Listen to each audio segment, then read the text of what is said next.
10th class के बच्चों, आज फिर हम आपको ऊंचाई और दूरी से संबंधित आप ही लोगों के द्वारा पूछा गया 2 प्रश्न नोट करके लाए हैं। वह है ऊंचाई दूरी में कि एक झील की सतह से 100 मीटर की ऊंचाई पर एक बिंदु से एक स्थिर हेलीकॉप्टर का उन्नयन कोण 60 डिग्री है। इसका हम लोग फिगर दें। ये झील है, मान लो कि यह आपका इस जगह से ये पानी का सतह है,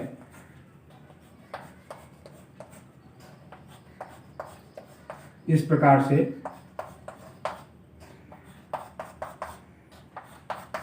यहाँ पे पानी है। अब यहाँ से 100 मीटर की ऊंचाई से कोई आदमी उसके इस जगह उड़ रहे हेलीकॉप्टर को, यहाँ पे हेलीकॉप्टर स्थिर है, इसकी ऊंचाई वह 100 मीटर दिया हुआ। इसकी ऊंचाई कितना दिया हुआ? 100 मीटर दिया हुआ। यहाँ से इस जगह जो हेलीकॉप्टर उड़ रहा है, इस जगह उसका उन्नयन कोण वह कितना देख रहा है? तो 30 डिग्री पा रहा है। यह उन्नयन कोण कितना आ गया? इसका हो गया 30 डिग्री, यह हो गया 30 डिग्री। और कहता है कि और हेलीकॉप्टर की झील में छाया का, अभी ये छाया यहाँ तक हेलीकॉप्टर है तो इसका छाया इस जगह इस प्रकार से बन रहा होगा।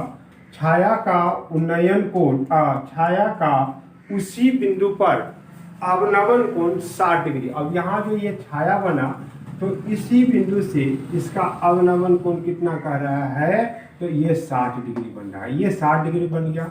यहाँ से इसको देख रहा है तो यहाँ हेलीकॉप्टर है, ये जमीन है, यहाँ से यहाँ तक झील है और इसके इधर जमीन है। तो यहाँ पे 100 मीटर की ऊंचाई से यहाँ के हेलीकॉप्टर इस जगह इस बिंदु पर हेलीकॉप्टर उड़ रहा है। तो इस जगह इसका नाम दे दे A, B, C, D, E और F। तो इस जगह से पहले यहाँ A बिंदु पर हेलीकॉप्टर उड़ रहा है, उस जगह से उसको देखता है तो उसका उन्नयन कोण कितना बन रहा है? 30 डिग्री। और इसकी छाया पानी के अंदर कहाँ पे है? C बिंदु तक, B से C तक उसकी छाया बन रहा है। तो इस जगह से उसका अवनमन कोण कितना बन रहा है? 60 डिग्री। तो कह रहा है कि हेलीकॉप्टर की ऊंचाई ज्ञात करें, मतलब पानी की सतह से वो कितनी ऊंचाई पे उड़ रहा है। ये इसको हम लोग टोटल को कितना मान ले? x मान ले, x मीटर, इसको मान ले x मीटर। तो फिर ये दूरी भी गौर से देखेंगे तो यह कितना हो जाएगा? x meter. ये दर्पण एज ए मिरर आपका काम करेगा कि जितने दूरी पर वस्तु है उतने ही दूरी पर उसका प्रतिबिंब भी दिखाई बनेगा। तो यहाँ से AB बराबर कितना हो जाएगा? BC। तो AB को हम लोग x मानेंगे तो BC भी हमारा कितना हो जाएगा? x हो जाएगा। ये कितना 100 है तो यहाँ पे इसको हम लोग मान ले, ये मान ले नहीं, ये अभी 100 होगा ही। तो ये दूरी यहाँ AE दूरी कितना हो जाएगा? तो इस पूरे में से यहाँ तक में से इसको घटा दें तो यह हो जाएगा आपको x माइनस 100। और EC दूरी कितना हो जाएगा? EC हो जाएगा x प्लस 100। यहाँ तक x हो गया, उसमें 100 जोड़ देंगे तो EC हमारा लिख देंगे, वहाँ पे बाद में लिखेंगे। पहले हम लोग इसके बारे में लिखें। माना 100 मीटर ऊंची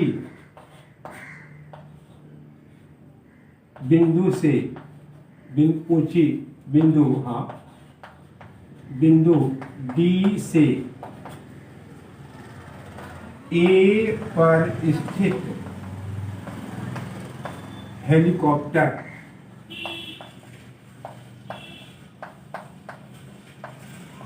का उन्नयन कोण कितना बन रहा है? उन्नयन कोण 30 डिग्री है। और D से हेलीकॉप्टर की छाया झील में, D से झील में हेलीकॉप्टर की छाया का अवनमन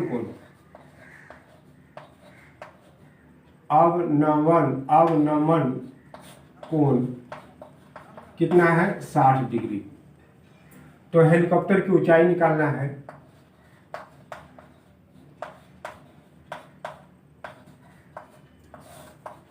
की ऊंचाई AB बराबर वाट, ये आपको निकाल के बताना है। तो हम लोग मान लेंगे, माना AB बराबर BC बराबर x मीटर। क्योंकि दोनों बराबर दर्पण में, प्लेन मिरर में, समतल दर्पण में प्रतिबिंब उतने ही पीछे बनता है जितना वस्तु दर्पण के सामने होता है। तो मान के चले कि ये इस जगह दर्पण है और वस्तु यहाँ है, तो ये जितनी दूरी पर है उतने ही दूरी पर पीछे उसका प्रतिबिंब भी बनेगा। तो यहाँ से यहाँ तक ये जितना होगा उतना ही, तो इसको हम लोग ए भी माने तो BC भी हमारा कितना हो जाएगा, x हो जाएगा। और फिर AE कितना होगा, तो यहाँ लिखेंगे अच्छा पहले इसको लिख दें, DE बराबर EB बराबर 100 मीटर, ये 100 मीटर होगा, इसलिए AE बराबर x माइनस 100 मीटर। और फिर EC, अब हम लोग समकोण त्रिभुज इसका बन रहा है EC, तो B से BC कितना है, x है, उसमें 100 जोड़ देंगे। EC बराबर कितना हो जाएगा, 100 प्लस x मीटर। ये दूरियां हम लोगों को आ गया। अब हम लोग निकालेंगे, इसको हम लोग y मान लें, लिखेंगे त्रिभुज AED में। तो त्रिभुज AED में tan 30 डिग्री बराबर AE बटे DE, इसका मान हो जाएगा 1/√3। AE का मान कितना है, x माइनस 100 बटे y, तिरछा तिरछी गुना करेंगे तो y √3 x माइनस 100। इसको y का मान रहने दें, इस मान को हम आगे दूसरे समीकरण में बैठाएंगे त्रिभुज DEC में। पुनः इसको एक कर दें, त्रिभुज DEC में यहाँ 60 डिग्री यहाँ बन रहा है, तो tan 60 डिग्री बराबर लंब बटे आधार। अब इसका लंब यहाँ हो जाएगा, इसलिए कि कोण यहाँ बन रहा है, तो ये कर्ण हो गया, तो ये आधार होगा, ये लंब EC बटे DC, EC बटे DE, EC बटे DE। tan 60 का मान √3 EC का मान हो गया 100 प्लस x, यहाँ देखिए EC यहाँ से यहाँ तक 100 और ये x हो गया, तो कितना हो गया 100 प्लस x बटे DE का मान क्या हो गया, D को y से सूचित किए तो y दे देंगे। अब तिरछा तिरछे हम लोग गुना करें तो क्या हो जाएगा, √3y बराबर 100 प्लस x। y का मान यहाँ से हम लोग डाल दें, लिख देंगे समीकरण 1 से y का मान रखने पर, समीकरण 1 से, यहाँ से y का मान हम लोग कहाँ डाल देंगे, इस जगह यहाँ पे ले आके रख देंगे। तो क्या हमारे पास आएगा, देखें √3 y के जगह पर लिखेंगे गुने √3 x माइनस 100 बराबर 100 प्लस x, 100 प्लस x। अब √3 गुना हो के 3x माइनस 100 बराबर 100 प्लस x, इससे इसमें गुना करें तो 3x माइनस 300 बराबर 100 प्लस x। अब x को इस तरफ ले आए, मान निकाल लेंगे x का, तो ये हो जाएगा 3x माइनस x बराबर 100 प्लस 300, 2x बराबर 400, इसलिए x बराबर 400/2 भाग दे देंगे तो कितना हो जाएगा 200। इसलिए अब ये x किस चीज को माने थे, तो यहाँ लिखेंगे हेलीकॉप्टर की झील से ऊंचाई बराबर 200 मीटर। ये इसका जवाब हो गया। ये थोड़ा हट के प्रश्न था, तो इसको भी हम लोग सीख लिए। एक और प्रश्न पूछा गया, उसको भी देखे। वह है कि किसी पर्वत के चरण से उसके शिखर का उन्नयन कोण 45 डिग्री है। ये मान लो ये मेरा कोई पहाड़ है, ये जमीन है, इसका ढालुआ यहाँ तक आया हुआ है, तो इसका उन्नयन कोण कितना हो पा रहा है, तो ये 45 डिग्री पा रहा है। इससे ए बी आपका पहाड़ हो गया, और यहाँ से सी से 45 है। पर्वत की ओर 30 डिग्री के ढाल पर 1 किलोमीटर चलने के बाद, अब यहाँ से 30 डिग्री के झुकाव पे ढाल बना हुआ है, उससे वो आगे बढ़ा, तो यहाँ कितना बढ़ा 1 किलोमीटर। कह रहा है कि 1 किलोमीटर वह ऊपर चढ़ता है यहाँ, और इस जगह से तब फिर चलने के बाद उन्नयन कोण 60 डिग्री। अब इस जगह से फिर इसी बिंदु को देखता है, तो वह उन्नयन कोण कितना बन रहा है, तो 60 डिग्री का उन्नयन कोण। यहाँ से यहाँ तक ये कितना कोण बन रहा है, 60 डिग्री का उन्नयन कोण। तो पर्वत की ऊंचाई ज्ञात करने के लिए आपको कह रहा है। तो फिर से प्रश्न को सुने। किसी पर्वत के चरण से, ए बी एक पर्वत हो गया, यहाँ से पर्वत के चरण से उसके शिखर का उन्नयन कोण 45 डिग्री, ये 45 डिग्री। पर्वत की ओर 30 डिग्री, ये जो कोण बन रहा है यहाँ पे, यह कितना बन रहा है 30 डिग्री। ये इसका उन्नयन कोण कितना हो गया, तो 30 डिग्री। पर्वत की ओर 30 डिग्री के ढाल पर 1 किलोमीटर, यहाँ से यहाँ तक 1 किलोमीटर चलने के बाद जब इस जगह पहुँचते हैं, तो उन्नयन कोण इस जगह से फिर उसके सिरे को, उसके शीर्ष को देखते हैं, तो कितना का कोण बनता है 60 डिग्री। तो कह रहा है कि पर्वत की ऊंचाई ज्ञात करें। तो पर्वत की ऊंचाई यहाँ से यहाँ तक है, इसको हम लोगों को निकालना है। तो इसके लिए हम लोग क्या करें कि ये 45 है, तो यहाँ लिख ले, माना ए बी एक पर्वत है, ए बी पर्वत है, सी से उन्नयन कोण कितना बन रहा है, उन्नयन कोण बराबर 45 डिग्री। 30 डिग्री के उन्नयन कोण पर इसका नाम ए बी सी डी और इसका नाम दे दे ई। डी बिंदु से पुनः डी बिंदु से सी डी, ऐसा नहीं, कोण सी डी सी बी बराबर 30 डिग्री, और डी से फिर उन्नयन कोण कितना हो जाएगा, उन्नयन कोण कितना हो रहा है 60 डिग्री। तो पर्वत की ऊंचाई ए बी, पर्वत की ऊंचाई ए बी बराबर वाट, ए बी आपको निकालना है, ए बी। तो इसके लिए हम लोग क्या करें, यहाँ से इसको मिला देंगे, तो ये भी त्रिभुज बन जाएगा। तो A B C D E, इसको हम लोग एफ दे दें। तो ये 1 किलोमीटर, यहाँ से यहाँ तक 1 किलोमीटर है। तो हम लोग क्या करें कि इसकी सहायता से, और ये 30 डिग्री की सहायता से डी एफ निकालें। तो यहाँ लिखेंगे त्रिभुज डी DCF में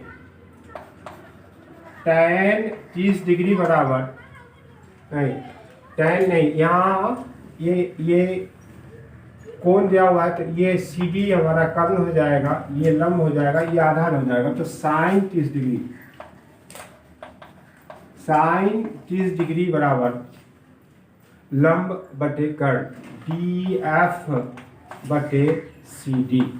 इसका मान sin 30 डिग्री का मान होता है 1/2।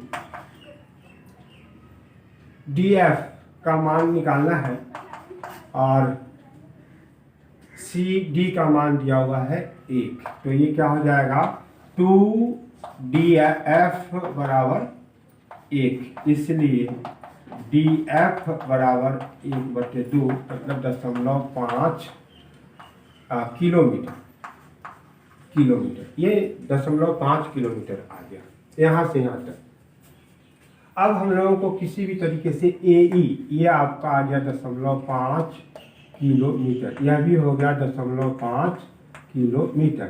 अब AE निकाल लेंगे, उसमें 0.5 जोड़ देंगे तो हमारा पर्वत की ऊंचाई आ जाएगा। AE निकालने के लिए हम लोगों को एक त्रिभुज बन रहा है AED में AD भी नहीं है, DE भी नहीं मालूम है और AE भी नहीं मालूम है। तो इसके लिए अब देखें किस प्रकार से हम उसको बनाएंगे। इसके लिए सबसे पहले पूरे त्रिभुज में ध्यान से देखें कि त्रिभुज ABC में ये 45 है, इसका मतलब ये टोटल कोण कितना हो जाएगा 45, और इस त्रिभुज में ये 90, ये 60, इसका मतलब ये कितना हो जाएगा 30 हो जाएगा। यह कोण कितना हो गया 30, तो ये कोण फिर कितना हो जाएगा 15, यहाँ कितना हो जाएगा 15, और वैसे ही यहाँ भी ये 45 है और ये 30 है, तो यहाँ ये जो कोण बन रहा है वो कितना हो जाएगा 15। तो 15 जब ये हो जाएगा तो वैसी स्थिति में त्रिभुज DAC का ये कोण और ये कोण दोनों बराबर हो जाएगा। तो समान भुजा के सामने का कोण, समान कोण के सामने की भुजा बराबर होती है, तो इसका मतलब जितना CD होगा उतना ही AD भी हो जाएगा। तो इस बात को हम लोगों को पहले निकालना होगा। तो सबसे पहले इस कोण में चले, कोण ACD, कोण ACD बराबर ACB माइनस DEC, कोण ACF दे दे F माइनस कोण DCF, कोण DCF, और ACF का मान है 45, तो इसका और इसका मान 30, ये हो गया 15 डिग्री, यहाँ तो हो गया। अब इसमें आए त्रिभुज AED में, त्रिभुज AED में कोण E बराबर कितना 90 डिग्री, कोण D बराबर 60 डिग्री, इसलिए कोण A बराबर कितना हो जाएगा 30 डिग्री। यह यहाँ से यहाँ तक का कोण कितना हो जाएगा 30 डिग्री। अब हम लोग इस कोण को निकालेंगे, इसका हो जाएगा नाम CAD। त्रिभुज CAD में कोण CAD बराबर कितना हो जाएगा, तो उसका मान हो जाएगा, ये टोटल हमारा कितना है 45 है, तो ये 45 माइनस 30, यह भी हमारा कितना हो जाएगा 15 डिग्री। अब त्रिभुज DAC में, त्रिभुज DAC में कोण ACD बराबर ACD 15 और कोण CAD बराबर 15, इसलिए CD बराबर AD, और यह हो जाएगा कितना 1 किलोमीटर। यह दूरी भी आपका हो गया, यहाँ से यहाँ तक हो गया 1 किलोमीटर। ये दूरी भी अब आपका आ गया 1 किलोमीटर। 1 किलोमीटर यहाँ से AD हमारा कितना हो गया 1 किलोमीटर। अब एक भुजा हमारे पास कर्ण उस त्रिभुज का आ गया, तो फिर उसमें से हम लोग AE का मान निकाल लेंगे। लिखेंगे त्रिभुज AED में, त्रिभुज AED में tan 60 नहीं, tan फिर नहीं लगेगा। ध्यान से देखें, ये कोण है, इसका मतलब ये आधार हो गया, लंब हो गया कर्ण। तो कर्ण और इसका लंब निकालना है तो साइन का उपयोग होगा। तो साइन 60 डिग्री बराबर लंब बटे कर्ण AD। साइन 60 डिग्री का मान कितना, √3/2। AE का मान निकालना है और AD का मान 1 दिया हुआ है, 1 किलोमीटर वहाँ दिया हुआ है। अब हम लोग तिरछा तिरछी गुना करें तो 2AE बराबर √3, इसलिए AE बराबर √3/2। इसको 1.732 भागा 2, इसको भाग दे देंगे तो 0.8 दूनी 16, 6 दूनी 12, 6 दूनी 12, 0.8662। तो यह दूरी यहाँ हमारा यह आ गया 0.866 किलोमीटर। यहाँ से यहाँ तक की दूरी आ गया। अब दोनों को जोड़ देंगे तो हमारा पहाड़ की ऊंचाई आ जाएगा। इसलिए पहाड़ की ऊंचाई बराबर, पहाड़ की ऊंचाई AB बराबर AE प्लस EB। AE का मान हो गया 0.866 प्लस 0.5। अब इसको जोड़ना है तो इस प्रकार से जोड़ेंगे 866.5, ये 668 ऐसा, ये हो जाएगा 1.366 किलोमीटर। इस प्रकार से पहाड़ की ऊंचाई आ गया 1.366 किलोमीटर। तो इस प्रकार से आप प्रश्न को भेजते रहेंगे, हम उसका जवाब देंगे।